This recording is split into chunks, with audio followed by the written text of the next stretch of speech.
spiritual life is attacked. உன்னுடைய ஆவிக்குரிய வாழ்க்கையே அங்கே பாதிப்படைகிறது. Therefore, we need to be very much careful about our family life as we live in this world. ஆகையால் இந்த உலகத்திலே நாம் வாழும் பொழுது நம்முடைய குடும்ப வாழ்க்கையை குறித்து அதிக ஜாக்கிரதையுள்ளவர்களாக இருக்க வேண்டும். Yes, the Bible says so many things and so many principles about a happy marital life. சந்தோஷமான திருமண வாழ்க்கைக்கு தேவைப்படுகிற அநேக ஆலோசனைகள், அநேக கோட்பாடுகளை வேதம் நமக்கு போதிக்கிறது. But I just want to take your attention to Genesis chapter 2. ஆனால் உங்களுடைய கவனத்தை இந்த வேளையிலே ஆதியாகமம் 2ஆம் அதிகாரத்திற்கு கொண்டு செல்ல விரும்புகிறேன். This is the passage where we read about the first wedding that took place on the face of the earth. இந்த உலகத்திலே நடந்த முதலாவது திருமணத்தை குறித்து இந்த பகுதியிலே நாம் வாசிக்கிறோம். And we have so many details, so many important principles that we can learn from this passage. இந்த பகுதியிலே அநேக விளக்கங்களும் நாம் கற்றுக்கொள்ளக்கூடிய கோட்பாடுகளும் இருக்கின்றன. And I just want to bring to your attention only one thing from verse 18, chapter 2 verse 18. 2ஆம் அதிகாரம் 18ஆம் வசனத்திலிருந்து ஒரே ஒரு காரியத்தை மாத்திரம் உங்களுடைய சிந்தனைக்கு கொண்டு வர விரும்புகிறேன். Let us read that verse and it is mentioned in the last part of this verse. அந்த வசனத்தை நாம் வாசிக்கலாம். அந்த வசனத்தினுடைய கடைசியில் அது சொல்லப்பட்டிருக்கிறது. பின்பு தேவனாகிய கர்த்தர் மனுஷன் தனிமையாய் இருப்பது நல்லதல்ல, ஏற்ற துணையை அவனுக்கு உண்டாக்குவேன் என்றார். Yes, look at that. There is an expression. The Lord said that I will make a helper suitable for him. ஏற்ற துணையை அவனுக்கு உண்டாக்குவேன். Now when you talk about the marriage, one thing that we need to understand here is திருமணத்தை குறித்து நாம் பேசும் பொழுது நாம் புரிந்து கொள்ள வேண்டிய ஒரு காரியம் என்னவென்றால், marriage is for completion. திருமணம் என்பது ஒரு காரியம் நிறைவடைவதற்கானது. It is for completion in the life of a man. ஒரு மனுஷனுடைய வாழ்க்கையிலே அது அவனுடைய வாழ்க்கையை நிறைவடைய செய்யக்கூடியதாக இருக்கிறது. Now when a man gets married, ஒரு மனுஷனுக்கு திருமணம் ஆகும் பொழுது man and the wife together gets into a completed form. கணவனும் மனைவியும் சேரும் பொழுது அவர்கள் இருவரும் பரிபூரணமான ஒரு நிலைமையிலே காணப்படுகிறார்கள். When a wife comes to your life, you need to understand that you both are becoming together into its completeness. உன்னுடைய வாழ்க்கையிலே உன்னுடைய மனைவி வரும் பொழுது இருவரும் சேர்ந்து உங்களுடைய வாழ்க்கையை நிறைவடைய செய்கிறீர்கள். The wife that comes to you is the suitable one. உனக்கு வரக்கூடிய மனைவி உனக்கு ஏற்றவளாக இருக்கிறார். So let me make one thing very clear. நான் ஒரு காரியத்தை மிகவும் தெளிவுபடுத்த விரும்புகிறேன். Marriage is not for perfection. மனித திருமணம் என்பது அது ஒரு பரிபூரணமாக காணப்படுவதற்கு அல்ல. It is not perfection. அது பரிபூரணத்திற்கானது அல்ல. It is only completion. அது முடிவடையக்கூடியதற்காக மாத்திரமே. Alright? It is just a completion, not a perfection. அது பரிபூரணமானது அல்ல, அது முடிவடைய செய்யக்கூடியதாக இருக்கிறது. Now you need to understand that your wife should be a suitable one. நீங்கள் புரிந்து கொள்ள வேண்டும், உங்களுடைய மனைவி ஏற்ற துணையாக இருக்க வேண்டும். Now why I say emphasize this important thing is, ஏன் இந்த காரியத்தை நான் குறிப்பிட்டு சொல்லுகிறேன் என்றால், we are living in a world where love marriage is very famous, right? காதல் திருமணங்கள் மிகவும் பிரசித்தி பெற்று காணப்படக்கூடிய ஒரு காலகட்டத்திலே நாம் வாழ்ந்து கொண்டிருக்கிறோம். Now if the love marriage takes place, இந்த காதல் திருமணம் நடக்கும் பொழுது 100% it is not suitable. 100% அது ஏற்றதல்ல. You understand what I am trying to say? நான் என்ன சொல்ல வருகிறேன் என்று புரிகிறதா? Whether you agree with me or not, என்னோடு கூட நீங்கள் உடன்பட்டாலும் படாவிட்டாலும், wherever you want me to speak, this is what I am going to speak. என்ன எங்கே பேச சொன்னாலும் நான் எப்படித்தான் பேசுவேன். You understand me? நான் சொல்கிறது புரிகிறதா? We are living in a world where young people are after love marriage. இன்றைய காலகட்டத்திலே நாம் பார்க்கும்போது வாலிபர்கள் காதல் திருமணங்களை தேடி செல்லக்கூடிய ஒரு உலகத்திலே நாம் இருக்கிறோம். Now how they fall into love? எப்படியாவது காதலிலே விழுகிறார்கள்? Only based on their own emotions. அவர்களுடைய உணர்வுகளினாலே விழுந்து போகிறார்கள். Good looking, நன்றாக பார்ப்பதற்கு நன்றாக இருக்கிறார், புத்திசாலி, suitable for me according to my understanding. என்னுடைய புரிதலின்படி எனக்கு ஏற்ற பெண். So emotionally you fall in love with the person. நாம் உணர்வு ரீதியாக விழுந்து போகிறோம்.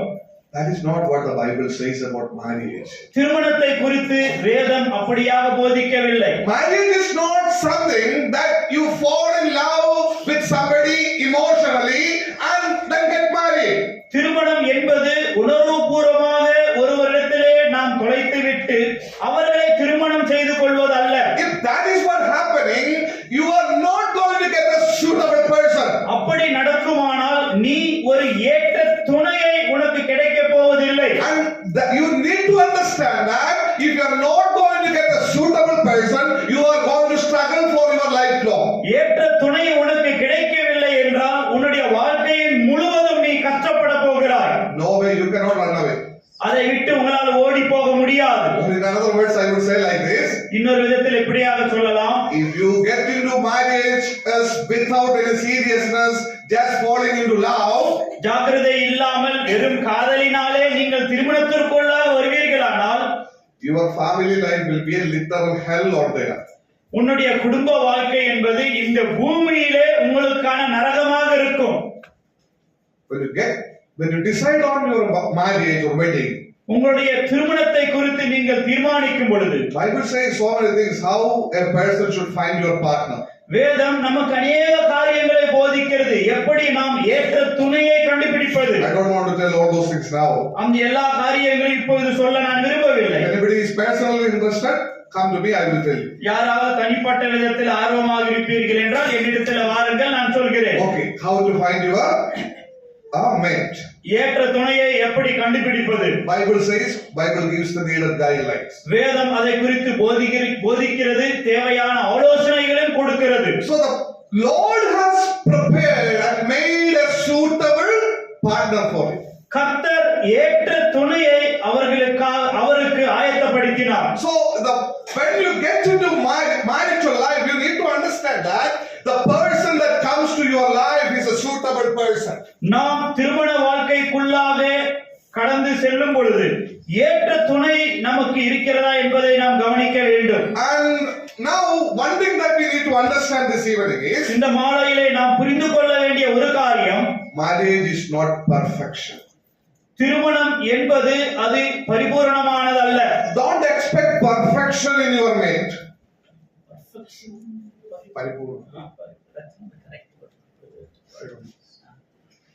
திருமணம் என்பது பரிபூரணமானதல்ல. Right? Be perfect like I am. That's the concept. Yeah. So when you talk about marriage, it is not perfection. திருமணம் என்று நாம் பேசும் பொழுது அது ஒரு பரிபூரணமான நிலைமையிலே இல்லை. Now after getting marriage, திருமணம் நடந்த பிற்பாடு sometimes the husband will think, oh, I expected something more than this, but it's not according to my expectation. நான் இன்னும் அதிகமாக எதிர்பார்த்தேன், என்னுடைய எதிர்பார்ப்பு போல இவள் இல்லை. The wife will sit and say, I expected something more, but this person is not like that. மனைவி உட்கார்ந்து நினைப்பாள், நான் இன்னும் பெருசா எதிர்பார்த்தேன், இவர் என்ன அப்படி இல்லையே. And sometimes we compare with others, isn't it? மற்றவர்களோடு நாம் ஒப்பிட்டு பார்க்கிறோம் இல்லையா? Look at that neighboring house. That Mary is very good. பக்கத்து வீட்டு மேரி பாருங்க, அருமையாக இருக்கிறார். And she will get up early morning, does all the works. காலையில அதிகாலையில எழுந்திருந்து எல்லா வேலைகளும் செய்கிறாள். She is very nice. அவள் அருமையான பெண். And she waits for her husband to come in the night and whatever it be the time. இரவிலே எந்த நேரமாக இருந்தாலும் தன்னுடைய கணவன் வர வேண்டும் என்று எதிர்பார்த்து கொண்டிருப்பாள். She is very good, but my wife is not good, right? அவள் ரொம்ப நல்ல பெண், என்னுடைய மனைவி அப்படி இல்ல. Sometimes the wife may think like this. சில வேளைகளிலே மனைவி இப்படி நினைப்பாள், look at that mark in that house. அந்த வீட்டில் இருக்கக்கூடிய மார்க்கை பாருங்கள். What a nice person. This fellow is நல்லவர் இல்ல, இவர் அப்படி இல்ல. He is always angry to her. இவர் எப்ப பார்த்தாலும் கோபப்படுகிறார். He doesn't like my cooking.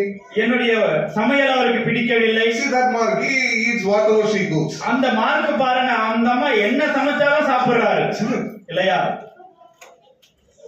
After marriage we make these kind of comparison. திருமணத்திற்கு பிற்பாடு இப்படிப்பட்ட ஒப்பீடுகளை நாம் செய்கிறோம். Marriage is not for fulfilling your expectations. நம்முடைய எதிர்பார்ப்பை பரிபூரணமாக்குவதற்காக திருமணம் அல்ல. In the world some of the people will do that. See, I expected something more. I don't want this. I am going for another. உலகத்தில் இப்படியாக செய்கிறார்கள். நான் ஏதோ எதிர்பார்த்தேன், இதுவல்ல என்று விட்டு சென்று விடுகிறார்கள். And then he will get another. அதற்கு பிற்பாடு அவருக்கு வேறொரு பெண் கிடைக்கும். That another also will be same. அந்த பெண்ணும் அப்படித்தான் இருப்பாள். Isn't it? இல்லையா? Because ஏனென்றால் don't think perfection in anybody. யாரிடத்திலேயும் பரிபூரண தன்மையை நாம் எதிர்பார்க்க முடியாது. We cannot get any perfect person to live together with.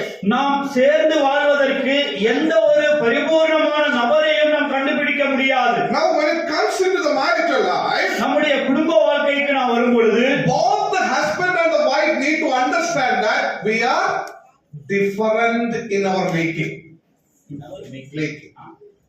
நாம் கணவன் மனைவி இருவரும் புரிந்து கொள்ள வேண்டும், நாம் வித்தியாசமான முறையிலே காணப்படுகிறோம் என்று. Alright, both the man and the woman are different in many ways, so we need to understand that. Otherwise, you cannot have a joyful, happy family life. கணவனும் மனைவியும் இருவரும் வித்தியாசமாக காணப்படக்கூடியவர்கள் என்பது புரிந்து கொள்ள வேண்டும். இல்லை என்றால் சந்தோஷமான குடும்ப வாழ்க்கை வாழ முடியாது. So your partner is a suitable person. ஆகையால் உன்னுடைய துணைதான் ஏற்றவர். So the suitableness is not measured according to your expectations. இந்த ஏற்ற தன்மை என்பது நம்முடைய எதிர்பார்ப்பின்படியாக அளவிடப்படுவதில்லை. Instead you need to understand that I am different, my wife is different. நான் வித்தியாசமானவன், என்னுடைய மனைவி வித்தியாசமானவள் என்று புரிந்து கொள்ள வேண்டும். And the wife should understand that I am different from my husband. We need to understand our differences and work together to have a blessed family life. மனைவியும் என்னுடைய கணவன் என்னிலிருந்து வித்தியாசப்பட்டவர் என்று இருவரும் புரிந்து கொண்டு இருவரும் இனிமையாய் வாழ்வதற்கான காரியங்களை செய்ய வேண்டும். What are the differences? என்ன வித்தியாசங்கள்? So many differences. எத்தனையோ வித்தியாசங்கள். Few things I will highlight for you to understand this truth. நீங்கள் புரிந்து கொள்வதற்காக சில காரியங்களை நான் குறிப்பிடுகிறேன். Number one, முதலாவது, you both are different physically. சரீர பிரகாரமாக உருவத்திலேயே நீங்கள் இருவரும் வித்தியாசமானவர்கள். You understand that? நான் சொல்வது புரிகிறதா? Both the man and the woman are different physically. ஆணும் பெண்ணும் சரீர பிரகாரமானவே வித்தியாசமானவர்களாக இருக்கிறார்கள். Just one thing, if you take for example, உதாரணத்திற்கு ஒரு காரியத்தை நாம் எடுத்துக்கொண்டால், medically if you examine, the blood will be less in woman. மருத்துவ ரீதியாக நாம் பரிசோதித்து பார்த்தால் பெண்களுக்கு ரத்தம் அளவு குறைவாக இருக்கும். But we have more blood.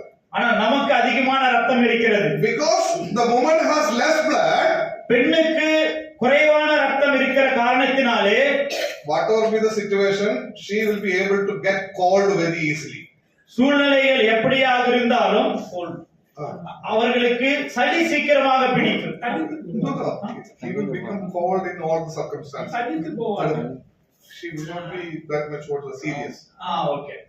அவள் ரத்தம் ரத்தம் குறைவாக இருக்கிறதுனால எல்லா காரியத்திலேயும் குறைந்து காணப்படுவார்கள். But what about man? ஆனால் புருஷன் அப்படி We will not leave it, right? நாம் விட மாட்டோம் இல்லையா? Isn't it? She should come. Otherwise, அவள் தான் வர வேண்டும். இல்லை என்றால் no compromise, right? இல்லை என்றால் நாம் சமாதானப்படவே முடியாது. She cannot sleep in the night. We will sleep, snore and sleep. அவர்களால் தூங்க முடியாது. நாம் புரட்டை விட்டுக் கொண்டு தூங்குவோம். Isn't it? இல்லையா? That's the difference. அதுதான் வித்தியாசம். But we don't understand that. ஆனால் நாம் அதை புரிந்து கொள்வதில்லை. Many married people, you know it, isn't it? அநேக திருமணமானவர்கள் இருக்கிறீர்கள், உங்களுக்கு தெரியும். You will sleep by snoring and she will be sleepless throughout the night. நீங்கள் புரட்டை விட்டுக் கொண்டு தூங்கிக் கொண்டிருப்பீர்கள், ஆனால் அவர்கள் தூங்காமல் இரவு முழுவதும் இருப்பார்கள். Oh, what? That is a sad thing. இது ரொம்ப கவலைக்குரிய ஒரு காரியம். Why it happens? Because you are not understanding your wife. ஏனென்றால் உங்களுடைய மனைவிகளை நீங்கள் புரிந்து கொள்வதில்லை. Your wife is different physically from you. You should understand that. உன்னுடைய மனைவி சரீர பிரகாரமாக உன்னிலும் வித்தியாசமானவராக இருக்கிறார். Now, if you think about the brain, மூளையை குறித்து நாம் பார்த்தால், the right side of the brain for woman is wired much. பெண்ணுக்கு வலது புறத்தில் இருக்கக்கூடிய மூளை பெரிதா Wired. அதில் அதிகமான நரம்புகள் இருக்கின்றன. Right. But sorry, Men is wired on the right side more. ஆண்களுக்கு வலதுபுறத்தில் அதிகமான நரம்புகள் இருக்கின்றன. But women are wired on the left side. பெண்களுக்கு இடதுபுறத்திலே அதிகமான நரம்புகள் இருக்கின்றன. So what is the problem? இப்படி இருக்கும்போது என்ன பிரச்சனை? What's the problem? என்ன பிரச்சனை? The woman will be more interested in conversations. பெண்கள் அதிகமாக பேசுவதிலே ஆர்வமாக இருப்பார்கள். But man is more aggressive. மனிதர் புருஷர்கள் அதிகமாக செயல்பாடுகளே இருப்பார்கள். Right? So when it comes into woman, they will be relating themselves with others more easily and they will be interested in relations. பெண்களை குறித்து நாம் பார்க்கும் பொழுது அவர்கள் அதிகமாக பேசி அதிகமாக உறவிலே ஆர்வம் உள்ளவர்களாக இருப்பார்கள். But what about man?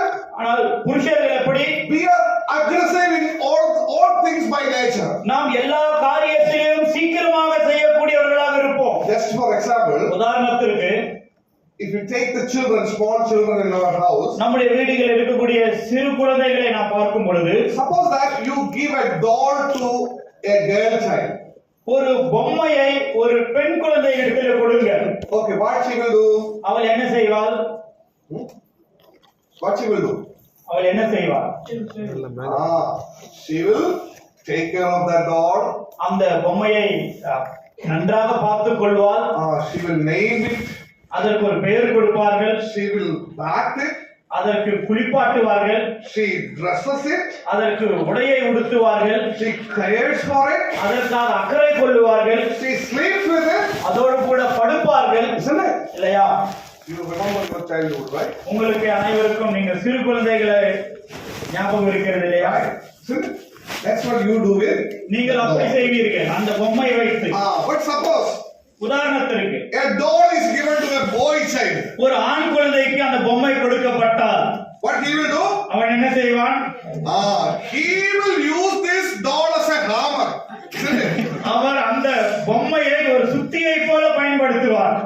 That is the difference. அதுதான் வித்தியாசம். Understand? So புரிகிறதா? So physically we are different people. சரீர பிரகாரமாகவே நாம் வித்தியாசமானவர்களாக இருக்கிறோம். Number 2. இரண்டாவது, both men and women are different psychologically. மானசீகமாகவும் ஆணும் பெண்ணும் வித்தியாசமானவர்களாக இருக்கிறார்கள். Now when it comes into man, he is very much interested in logic. Logic. What is the reason? ஆணை குறித்து நாம் பார்க்கும் பொழுது இது எப்படி என்பதிலே அதிக ஆர்வம் உள்ளவராக இருப்பார். Isn't it? இல்லையா?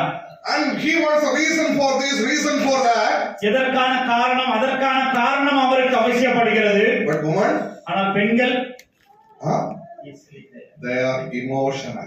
அவர்கள் மனது ரீதியிலே காணப்படுகிறார்கள். Isn't it? They are emotional. அவர்கள் மானசீகமாக இருக்கிறார்கள். If something happens, if you ask the reason to her, ஏதாவது நடந்தால் அதுக்கான காரணத்தை கேட்டால் tears will come, right? கண்ணிலே தண்ணீதான் வரும் இல்லையா? Emotional. உணர்வு. You understand that? நான் சொல்கிறது புரியுதா? Psychologically, man is interested on the logical aspect. மானசீகமாக ஆண்கள் இது எப்படி என்பதில் ஆர்வமாக இருப்பார்கள். But the woman is interested on emotional aspect. ஆனால் பெண்கள் உணர்வுபூர்வமான காரியத்தில் ஆர்வம் உள்ளவர்களாக இருப்பார்கள். Now, if you take for example, உதாரணத்திற்கு, see, sometimes a man says that, see, we usually sit like this for long time. நாம் இப்படி கை வைத்துக் கொண்டு அதிகமான நேரத்திற்கு உட்கார்வோம். And if wife comes and asks you, what are you thinking? மனைவி வந்து என்ன யோசிக்கிறீர்கள் என்று கேட்டால், sometimes we say, nothing. சில நேரத்தில் ஒன்றுமில்லை என்று சொல்லுவோம். Will they agree? Our ஒத்துக்கொள்வாங்களா? If man said nothing, அவர் ஒன்றுமில்லை என்று சொன்னால் what happened? என்ன நடக்கும்? முடிந்தது. No, it's not nothing. You are very serious, man. ஒன்று ஏதோ இருக்கிறது, நீ ரொம்ப சீரியஸாக இருந்தாய். When man says we are thinking nothing, மனிதன் when man says that we are thinking nothing, மனிதன் ஆண் வந்து நான் ஒன்றும் நினைக்கவில்லை என்று சொன்னால் that is reality only. அது உண்மைதான். Because that is the way man is created. மனிதன் அப்படித்தான் சிருஷ்டிக்கப்பட்டு இருக்கிறான். He can simply sit and stay there without thinking anything. ஒன்றுமே யோசிக்காமல் அப்படியே உட்கார்ந்து இருக்க முடியும். That is how he is made. அப்படித்தான் ஆண் சிருஷ்டிக்கப்பட்டிருக்கிறார். But woman is more suspicious. ஆனால் பெண்கள் அதிக சந்தேகப்படக்கூடியவர்களாக இருப்பார்கள். They will say that no, this fellow is thinking something else. இல்ல இவன் ஏதோ நினைக்கிறாரு. And not only that, அது மட்டுமல்ல, man forget dates, isn't it? ஆணுக்கு தேதிகள் மறந்து போகும். We forget the dates of our birthday. நம்முடைய பிறந்த நாளையே மறந்து போகிறோம். Now if you forget the anniversary date, finished. Stephen, உன்னுடைய திருமண நாளை மறந்து விட்டால் முடிந்து விட்டது. Right. You understand what I'm trying to say? நான் என்ன சொல்ல வருகிறேன் புரிகிறதா? But the woman, ஆனால் பெண்கள் exactly they will remember the date. எல்லா தேதிகளும் சரியாக நினைவிலே வைத்திருப்பார்கள். Yeah. Before one day they will make all the arrangements. ஒரு நாளைக்கு முன்பே எல்லா ஆயத்தங்களும் செய்வார்கள். Okay. Now you did not start going shopping, right? இன்னும் கடைகளுக்கு shopping போலல்ல. Isn't it? Okay. Now others know how both of you go for shopping. மற்றவர்களுக்கு தெரியும் எப்படி நீங்கள் குடும்பமாக ஷாப்பிங் செல்வீர்கள் என்று. Isn't it? இல்லையா? How the man does the shopping? எப்படி ஆண் பொருட்களை வாங்குவார்? You know it, isn't it? உங்களுக்கு தெரியும் இல்லையா? Come first. சீக்கிரமா. How they will do? அவர்கள் எப்படி செய்வார்கள்? They will not come. வரமாட்டார்கள். Isn't it? If they want to buy something, அவர்கள் ஏதாவது வாங்க நினைத்தால் it takes time. They will think about it, look about it, and read about it. Then only they will finalize. அதற்கு நேரம் எடுத்துக் கொள்வார்கள், அதை பார்ப்பார்கள், அதை குறித்து யோசிப்பார்கள், அதை குறித்து படித்து நேரம் எடுத்துக் கொள்வார்கள். If they want to buy a saree, ஒரு புடவை வாங்க வேண்டும் என்றால் they will ask the salesman to put all the sarees down, isn't it? அங்கே விற்கக்கூடியவரை எல்லா புடவைகளும் வைக்க சொல்வார்கள். But if you want to take a shirt, நீ ஒரு சட்டை வாங்கணும்னா you will take that shirt and go. அந்த சட்டை எடுத்துட்டு போய்கிட்டே இருப்போம். That's all. அவ்வளவுதான். Psychologically we are different. மானசீகமாக நாம் வித்தியாசமானவர்கள். So if you are going with her for shopping, அவங்களோட கூட சேர்ந்து கடைக்கு போனால் you should be ready to stay there for hours and hours. மணிக்கணக்கில் அங்கே காத்துக் கொண்டிருப்பதற்கு ஆயத்தமாக இருக்க வேண்டும். Otherwise, இல்லை என்றால் there will be no peace in home. குடும்பத்திலே சமாதானம் இருக்காது. Understand me? நான் சொல்கிறது புரிகிறதா? Suitable. ஏற்ற துணை. Suitable doesn't mean that it will be according to your expectation perfect one. ஏற்ற துணை என்று நாம் பார்க்கும் பொழுது உன்னுடைய எதிர்பார்ப்பின்படி பரிபூர்ணமானதாக இருக்காது. Instead, மாறாக both of you are different. இருவரும் வித்தியாசமானவர்கள். You are different physically. சரீர பிரகாரமாக வித்தியாசமானவர்கள். You are different psychologically. மானசீகமாக வித்தியாசமானவர்கள். And number 3, you are different emotionally. நீங்கள் உணர்வுபூர்வமாகவும் வித்தியாசமானவர்கள். Now, one thing you need to understand. ஒரு காரியத்தை நீங்கள் புரிந்து கொள்ள வேண்டும். Your wife doesn't have a dinosaur skin. உன்னுடைய மனைவிக்கு டைனோசருடைய தோல் இல்லை. Understand that? புரிகிறதா? It's very soft. அது மென்மையாக இருக்கும். You should understand that she is a weaker vessel. அவள் பலவீனமுள்ள ஒரு பாத்திரம் என்பதை நீ புரிந்து கொள்ள வேண்டும். 1 Peter chapter 3 verse 7 we read. முதல் பேதுரு 3ஆம் அதிகாரம் 7ஆம் வசனத்திலே வாசிக்கிறோம். Husband, live with your wives in an understanding way as with someone weaker. புருஷர்களே, மனைவியானவள் பலவீன பாண்டமாய் இருக்கிறபடியினால் உங்கள் ஜெபங்களுக்கு தடை வராதபடிக்கு நீங்கள் விவேகத்தோடு அவர்களுடைய வாழ்ந்து. You see that? கவனித்தீர்களா? What do you need to do? நாம் என்ன செய்ய வேண்டும்? You should understand that your wife is a weaker vessel. உன்னுடைய மனைவி பலவீனமான பாண்டம் என்று நீ புரிந்து கொள்ள வேண்டும். Many times many men do not understand that. அநேக ஆண்கள் இதை புரிந்து கொள்வதில்லை.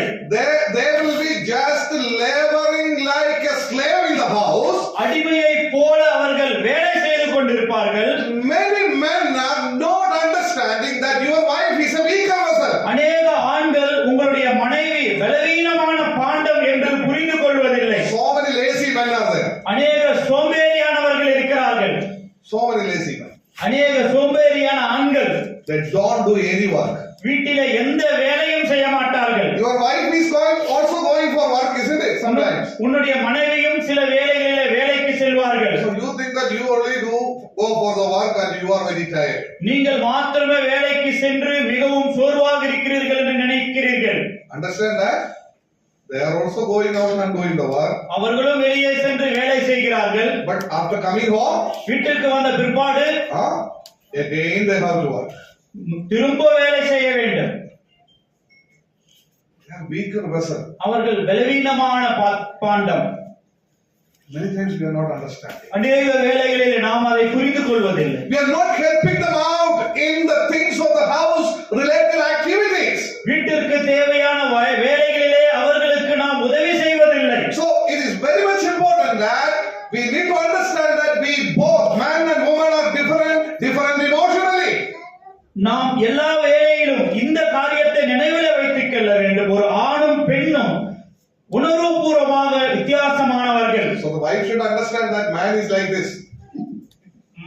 மனைவியும் கணவன் இப்படித்தான் இருப்பார் என்று புரிந்து கொள்ள வேண்டும். They don't do naturally. சுபாவமாகவே இயற்கையாக அவர்கள் செய்ய மாட்டார்கள். You should make them to do something and take their work out of them with love. அவர்களிடத்தில் அன்பு செலுத்தி அன்போடு கூட அவர்கள் வேலை செய்யும்படியாக நீங்கள் செய்ய வேண்டும். Because they are not more on the part of emotion. ஏனென்றால் அவர்கள் உணர்வுகள் காரியத்தில் அவ்வளவு ஆர்வம் உள்ளவர்களாக இருக்க மாட்டார்கள். They are only thinking about the visual things and they will be outwardly thinking about the reasonable things and the logical things. அவர்கள் மற்ற காரியங்கள் இது எப்படி நடக்கிறது அப்படி அது எப்படி நடக்கிறது என்பதிலே மாத்திரமே ஆர்வம் உள்ளவர்களாக They will இருப்பார்கள். be focusing on the physical things. அவர்கள் சரீர பிரகாரமான காரியத்திலே உடன்பட்டு காணப்படுவார்கள். They are not more on the emotional thing. அவர்கள் உணர்வுபூர்வமான காரியத்திலே அதிக அக்கறை கொள்ள மாட்டார்கள். You should understand, both husband should understand the wife, wife should understand the husband. கணவன் மனைவியை புரிந்து கொள்ள வேண்டும், மனைவி கணவனையும் புரிந்து கொள்ள வேண்டும். And another important thing is, இன்னொரு முக்கியமான காரியம், we are different in conversationally. நாம் பேசக்கூடிய விதத்திலேயும் வித்தியாசமானவர்கள். Alright, the woman will speak 25 words in a day. 25,000. ஒரு பெண் தன்னுடைய வாழ்க்கையில் ஒரு நாளைக்கு 25,000 வார்த்தைகள் பேசுவார். But man, ஆண் how many? எத்தனை? Approximately 20,000 words, that's all. ஏறத்தாழ 20,000 வார்த்தைகள் தான். Isn't it? Why? ஏன்? Woman likes the details of the stories. கதையிலே உள்ள ஆழங்கள் பெண்களுக்கு அதிகமாக பிடிக்கும். Isn't it? Right. But ஆனால் நாம் we will finish it suddenly, isn't it? சீக்கிரமா முடி என்று சொல்லுவோம். We want to sleep. தூங்க வேண்டும். Right. So they like to lie down with you and speak Lord details of the stories. அந்த கதையிலே உள்ள எல்லா காரியங்களும் உங்களோடு கூட சேர்ந்து பேச வேண்டும் என்று விரும்புவார்கள். But what happened? ஆனால் என்ன நடக்கும்? In between the story you will sleep. அந்த கதைக்கு இடையிலே நீ தூங்கி விடுவாய். Don't do that. அதை செய்யாதே. That is the problem. அதுதான் பிரச்சனை. Morning when you get up, காலையிலே நீ எழுந்தவுடனே but when I am talking about the things you slept in between. இரவிலே நான் பேசிக் கொண்டிருந்தேன், நீ தூங்கி விட்டார். So don't do that. அப்படி சொல்லாதீங்க. That is his nature. அவருடைய சுபாவம் அப்படி. Conversationally man is different. பேசிக் கொள்ளக்கூடிய விதத்திலே ஆண் வித்தியாசமானவன். And the ladies will be interested in more details of the things they speak more. பெண்கள் அந்த காரியத்தினுடைய விளக்கங்களிலே அதிக ஆர்வம் உள்ளவர்களாக இருக்கிறபடியினால் அதிகமாக பேசுவார்கள். Number one, முதலாவது different physically. சரீர பிரகாரமாக வித்தியாசமானவர்கள். Men is different from woman, woman is different from man. ஆண் பெண்ணிலிருந்து வித்தியாசப்பட்டவன், பெண் ஆணிலிருந்து வித்தியாசப்பட்டவர். Different physically. சரீர பிரகாரமாக வித்தியாசங்கள். Number two, இரண்டாவது different psychology. மானசீகமாகவும் வித்தியாசமானவர்கள். Number three, மூன்றாவது different emotionally. உணர்வுபூர்வமாக வித்தியாசமானவர்கள். Number four, நான்காவது different conversationally. பேசக்கூடிய விதத்திலேயும் வித்தியாசமானவர்கள். One more thing, இன்னொரு காரியம், different relationally. உறவு ரீதியிலேயும் அவர்கள் வித்தியாசமானவர்கள். For example, உதாரணத்திற்கு suppose that two men were traveling in a car. Two men. இரண்டு ஆண்கள் ஒரு காரிலே பிரயாணப்படுகிறார்கள். I'm traveling from, yeah, okay, for example, last Saturday, myself and my father-in-law was traveling to that Marian Kingdom. Marine கிங்டமுக்கு கடந்த வாரத்திலே சகோதரனும் அவருடைய மாமனாரும் பிரயாணப்பட்டு கொண்டு போனார்கள். And in the beginning we were speaking for some time. ஆரம்பத்திலே கொஞ்ச நேரம் பேசினோம். And after that both of us were silent. அதற்கு பிற்பாடு ரெண்டு பேரும் மௌனமாக இருந்தோம். Almost 2 hours we were silent, going riding together, sitting together in one car. ஏறத்தாழ 2 மணி நேரம் ரெண்டு பேரும் ஒன்றாக ஒரே காரில் உட்கார்ந்து கொண்டுதான் இருந்தோம். He is sitting next to me, I am sitting here, we are together nearby. எனக்கு பக்கத்திலே அவர் உட்கார்ந்தார், அருகருகிலே தான் இருந்தோம். We were silent. நாங்கள் மௌனமாக தான் இருந்தோம். I am not speaking anything, he is not speaking anything. நானும் ஒன்று பேசவில்லை, அவரும் ஒன்று பேசவில்லை. But can you think about women like that? பெண்களை இப்படி பார்க்க முடியுமா? Men can travel together for hours and hours without talking. ஆண்கள் பேசாமலேயே மணிக்கணக்கிலே ஒன்றாக பிரயாணிக்க முடியும். But ஆனால் women cannot. பெண்களால் முடியாது. Isn't it? இல்லையா? Different. வித்தியாசம். So when they speak, you should have the patience to listen. அவர்கள் பேசும் பொழுது அதை கேட்பதற்கு உனக்கு பொறுமை இருக்க வேண்டும். When he is not speaking, you should understand that he is like that. It's the nature. அவர் பேசவில்லை என்றால் நீங்களும் மௌனமாக இருக்க வேண்டும். அவர் அப்படித்தான், அவருடைய சுபாவம் அப்படி. Don't make complaint, instead make encourage him to speak. That's all. அதை குறித்து குறை சொல்லாமல் அவர் பேசுவதற்கு உற்சாகப்படுத்துங்கள். Don't make any comparison.